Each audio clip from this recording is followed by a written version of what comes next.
नमस्कार। Lord William Bentinck secondary school द्वारा आयोजित हिंदी की कक्षा में आप सभी का स्वागत है। आज हम पढ़ रहे हैं सुदामाचरित, नरोत्तम दास द्वारा लिखित। कृष्ण भक्ति में लिखे गए ये पद। हिंदी साहित्य में भक्तिकालीन कवियों में नरोत्तम दास जो है वो बहुत ही प्रसिद्ध कवि के रूप में आते हैं। आइए पहले हम नरोत्तम दास के बारे में जानें।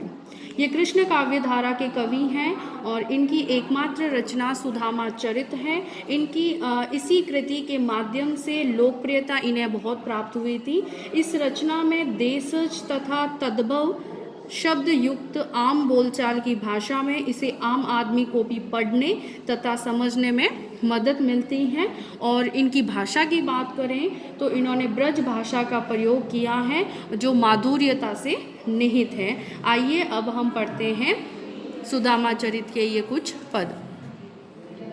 शीस पगान जगा तन में प्रभु जाने को आही बसे के ही ग्रामा, धोती फटी सी लटी दुपटी अरुपाय उपाहन को नहीं सामा, द्वार खड़ो द्विज दुर्बल एक रयो चकिसो वसुधा अभिरामा, पूछत दीन दयाल को धाम बतावत आपनो नाम सुदामा। प्रस्तुत पद जो है इसमें बताया गया है कि किस तरह से सुदामा जो था विपन्न व्यक्ति था और जब वो श्री कृष्ण से मिलने के लिए जाते हैं तो उस सुंदर नगरी को देखकर, उस बगीचे को देखकर के वो कैसा बिहेव करते हैं इसमें ये दर्शाया गया है।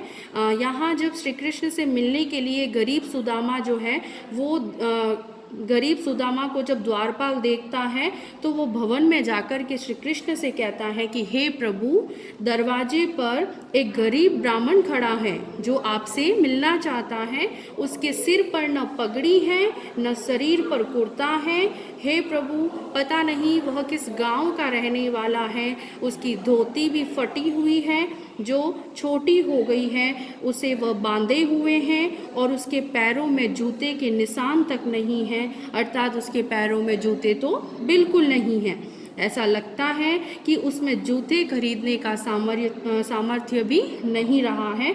दरवाजे पर खड़ा वह दुर्बल ब्राह्मण द्वारका के वैभव को अर्थात सौंदर्य को आश्चर्यचकित होकर देखे जा रहा है और वह दीन दयाल अर्थात आपका धाम पूछ रहा है और अपना नाम जो है वो सुदामा बता रहा है।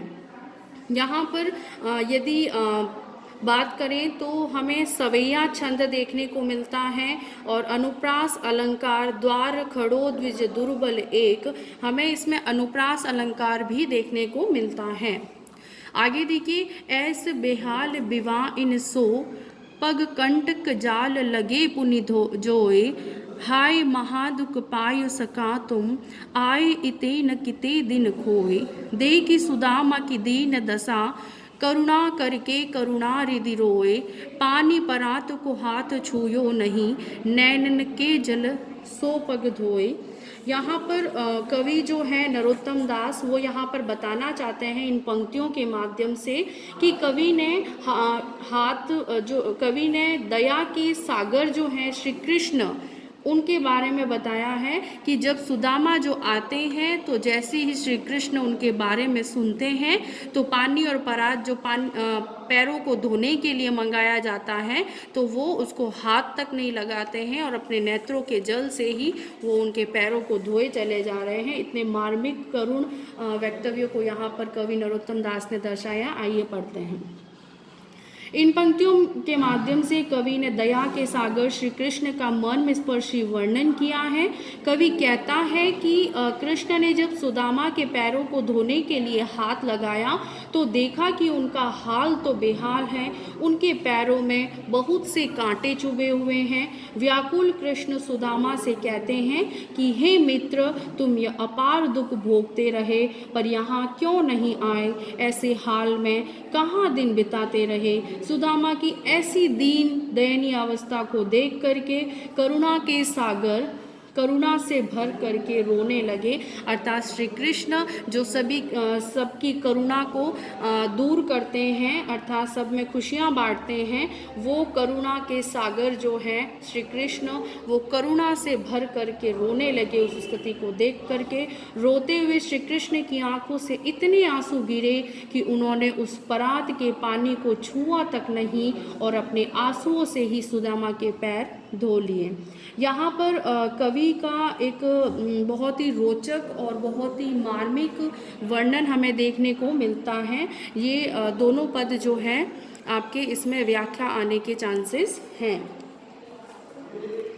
आगे देखिए, कछु भाभी हमको दियो सो तुम काहे न देत, चापी पोटरी काख में रहे कहो के हेतु, आगे चना गुरु मातु दिए ते, लाए तुम चाबे के हमें नहीं दीने। श्याम कहियो मुस्काय सुदामा सो, चोरी की बान में हवो जू प्रवीणे, पोटरी काख में चापी रहे तुम, खोलत नाई सुदा रस बीने, पाचिली बानी अजो न तजो तुम, तेसे भाभी के तंदुल कीने। यहाँ पर इस माध्यम से यहाँ पर कवि नरोत्तम दास जो है वो कहना चाहते हैं कि सुदामा के पैरों को धोने के बाद कृष्ण ने देख लिया कि सुदामा उनसे कुछ छिपाने का प्रयास कर रही हैं और उन्होंने सुदामा से कहा कि भाभी ने मेरे लिए जो उपहार दिया है उसे तुम क्यों नहीं दे रहे हो, तुम उपहार की उस पोटली को अपनी काख में किस कारण से छिपाए हुए हैं। यहाँ पर कह रहे हैं, देखिए, कछु भाभी हमको दियो सो तुम काहे न देत, चापी पोटरी काख में रहे कहो के हिकेत, अर्थात तुम उस पोटली को क्यों छुपा रहे हो, अर्थात भाभी ने जो हमें दिया है हमारे लिए भेंट स्वरूप, तुम हमें दे दो।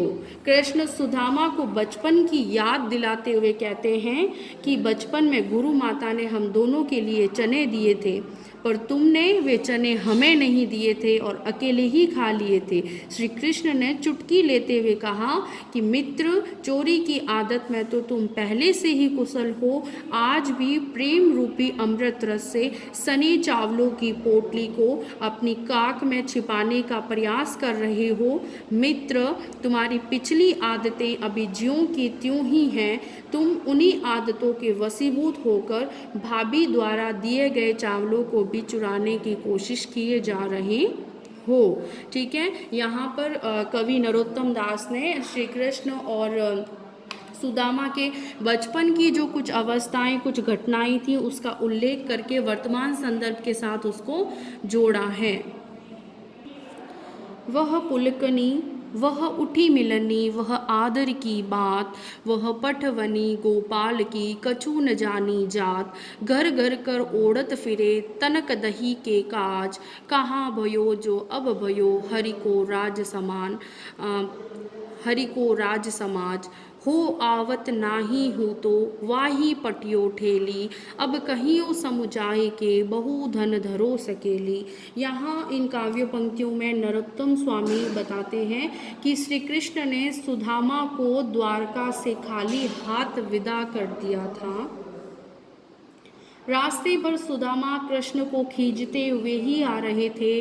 वे सोच रहे थे कि हमेशा मुझे प्रभु कुछ न कुछ देते हैं, इस बार मुझे ऐसे खाली हाथों कैसे भेज सकते हैं। तो वो यही सोच रहे थे कि द्वारका में रहते हुए श्री कृष्ण उनसे दौड़कर मिलने और देखते ही प्रसन्नता से भर गए तथा इतना आदर सम्मान दिया, पर आते समय कुछ भी नहीं दिया। सुदामा कहते हैं, इस तरह खाली हाथ विदा करने वाली बात समझ से परे है। वे अपने आप से मन ही मन बातें करते हैं, आखिर यह है तो श्री कृष्ण जो जरा सी दही के लिए घर घर हाथ फैलाए घूमता रहता था।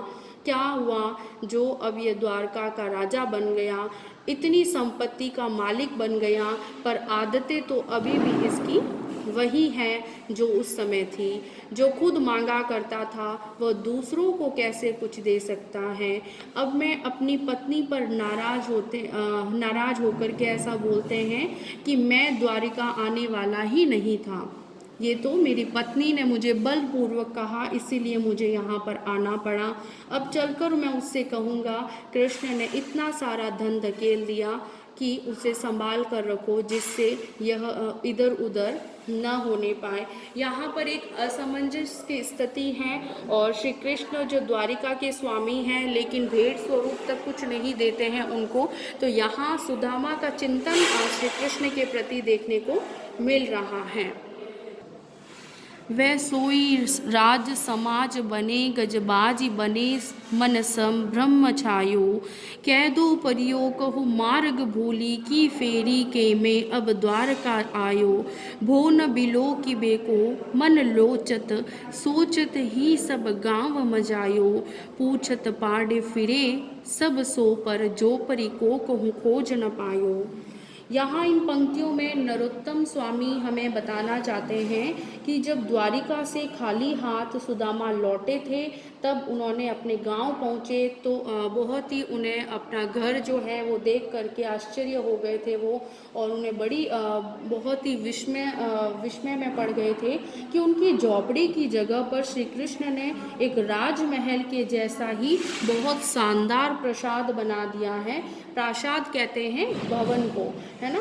वहाँ पर एक प्रासाद बन गया है, जहाँ पहले एक छोटी सी झोपड़ी हुआ करती थी। चारों ओर सब कुछ द्वारका के जैसा ही दिखाई दे रहा था। द्वारका जैसे ही हाथी घोड़े देख करके वे थोड़ा शंका में पड़ जाते हैं कि कहीं वे अपना रास्ता भूल करके पुनः द्वारिका ही तो नहीं आ गए हैं।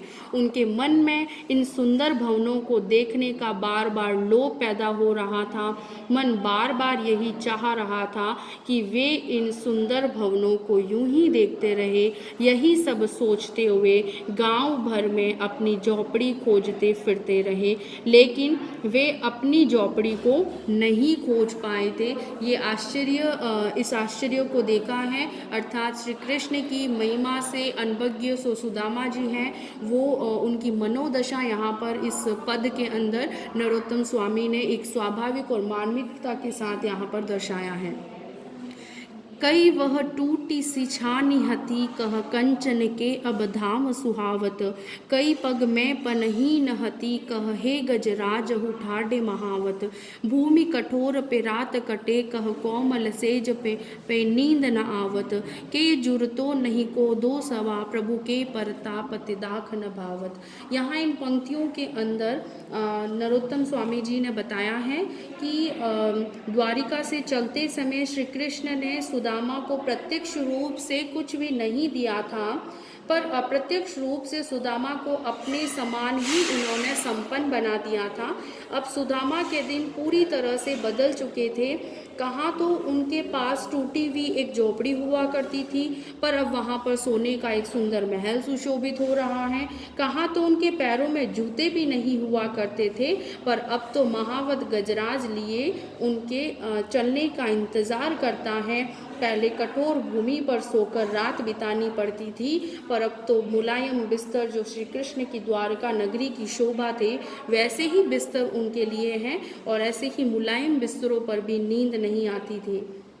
पहले खाने के लिए सवा तथा कोदो जैसा मोटा तथा घटिया किस्म का अनाज भी नहीं मिल पाता था। इससे भी अभावपूर्ण जिंदगी उन्होंने जी थी, पर अब प्रभु की कृपा से मीठे अंगूर भी अच्छे नहीं लगते, अर्थात अब मधुर एवं स्वादिष्ट व्यंजन खाने को भी जी नहीं करता है। यहाँ पर विपन्नता के बाद जो संपन्नता का आगमन हुआ है सुदामा के जीवन में, यहाँ उसी का सुंदर वर्णन किया गया है। यहाँ सवैया छंद में देशज शब्दों का प्रयोग दर्शनीय हुआ है। ठीक है, धन्यवाद विद्यार्थियों।